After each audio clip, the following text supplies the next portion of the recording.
بسم الله الرحمن الرحیم. ګرانو مینوالو، دا وخت مونږه په بریکوټ کې یو. د بریکوټ د هسپتال مخې ته ولاړ یو. تحصیل میونسپل ایډمنسټریشن نن د صفایي مهم په ډېره لویه پیمانه شروع کو. اسې خو په روټین کې روزانه مونږ وینو چې دغه ځوانان چې دي دا هر ورځ لګیا او په مختلفو ځایونو کې صفایانې کوي، او د دې علاقې چې دی د صفایي د دې ځای د صفایي خیال، د دې ځای د هر خبرې خیال چې دی هغه زموږ د ټي ام اے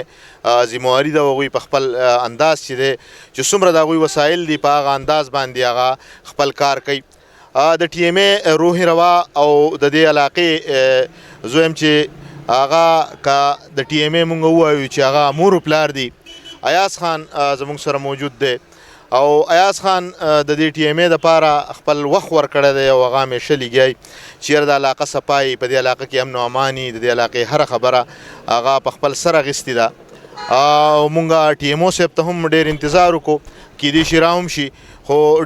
ایاز خان دا راته ووایي چې یاره دا نننی مهم چې دی د دې په حواله راته چې یاره داسې خصوصي هدایات دي او که نه دا د روټین خبرې دي، په دې حواله باندې راته خبره وکړئ. بسم الله الرحمن الرحیم. ډاکټر صاحب ډیره زیاته مهرباني ستاسو چې تاسو راشئ په ځل مولا صاحب او تاسو زموږ د ډیوټي او زموږ د کارکردګي لګوټي دغه کوي ښکاره کوي، نو موږ ستاسو ډیره زیاته شکریا ادا کوو. دا خو د صوبایي ګورنمنټ خاص کر زموږ د سیکرټري بلدیات د طرف نه مطلب چې دا د یو لسو ورځو مهم دی په ټوله صوبه کې، چونکې زموږ نه هغه ټایم خو لږ بې ټایمه شوی دی، ځکه چې نن په مهم کې یا 3 ورځې پاتې دي یا 2 ورځې پاتې دي، او مونږ به مخکې شروع کړو، خو چونکې زمونږ یو ټیم اوس بدل شو او بل چارج نو واخیستی، نو دلته کې چې کوم دی نو د ایکسویټر او د ډایناګانو د دې هغه بیلونه او دغه سره مشوره، نو د هغې د وجې نه لږ لیټ شو، چونکې د نن نه مونږ سټارټ واخیستو. ان شاء الله تعالی مونږ داسې دغه کار نه کوو په ایماندارۍ. دا زما په خپله دا شوق دی. تاسو د مخې به یې د ټولې خلکو د مخې به یې د دې بریکوټ نه مونږ شروع وکړه ان شاء الله تعالی، او په ټول تحصیل کې چې څومره زمونږ وس کېږي څومره مونږ کم ځای ته رسېدی شو، ان شاء الله تعالی دا زمونږ اراده ده، دا به مونږ دا کوو. د بریکوټ نه علاوه لکه خواو شاته کلي چې دي د روډ په غاړه دواړه نالۍ چې دي هغه زیاتره، چونکې مونږ خو وینو چې سټاف دومره دی چې یاره هغه د دې ځای پورې هم چې کار کوي. مونږ وینو خپل کار روزانه کېږي، خو اسې چې مونږ وینو نو په ګروتۍ کې په ابوه کې په دې کې د روډ په غاړه نالۍ چې دي اکثر بند دي، نو د هغې یوه وجه دا هم کیدای شي چې یاره که هلته خلکو کلوټې بندي کړي دي دا خبره، خو اسې په دې مهم کې چې دي دغه کلي شامل دي دغه به تاسو صفا کوئ ان شاء الله تعالی. تاسو وایئ چې دا کم ځای کې چې نالۍ بند دی، نو په هغه ځای کې به زمونږ یا به په هغې باندې چې کوم دی نو ګټې د پاسه راغلي، یا به په هغې کې چېرته کلوټ بني په هغې کې به کار نه کېږي. نور په روټین کې زمونږ د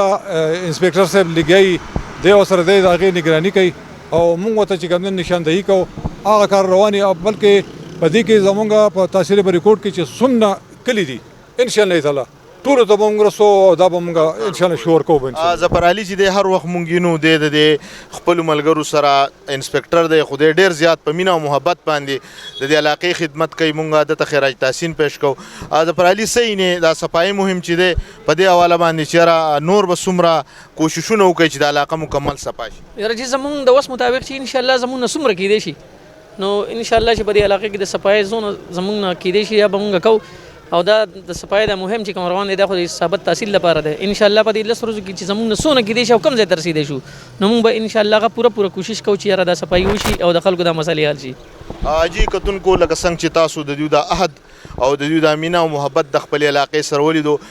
زمونږ دا خواهش دی چې زمونږ هره اداره چې دا هغه خپل کار چې دی هغه وکړي، لکه څنګه چې د ټي ام اے ملګري دي او په کار دی چې حکومت دوی له نور سټاف ډېر کړي چې پوره علاقه چې دی دوی کور کړي، او دا کم سټاف چې دی هغه په مینه محبت لګیا دی. مونږ د دوی د مشرانو او خاص کر د ایاز خان ته هم خراج تحسین پیش کوو چې هر وخت دی پیشي په دې حواله باندې او د علاقې صفایي مهم کوي. که کرونا وه که هر مهم و پای کې د دوی هغه کردار چې دی هغه د چا نه پټ پناه نه دی. نو مونږ خواهش لرو او زمونږ دا امید دی ان شاء الله چې آینده به هم د علاقې صفایي او د هغې خیال ساتل چې دا د فرض دي په کار چې دا د په وخت باندې کوي او د خپل کردار چې دی هغه ښه ادا کوي نو انشاءالله زموږ علاقه به پوره منئ او زموږ علاقه به صفایي د یو بل پروګرام پورې اجازت راکړئ د الله په امان. हमारी वीडियोस को लाइक करें, शेयर करें और YouTube पर सब्सक्राइब करके बेल आइकन को प्रेस करें.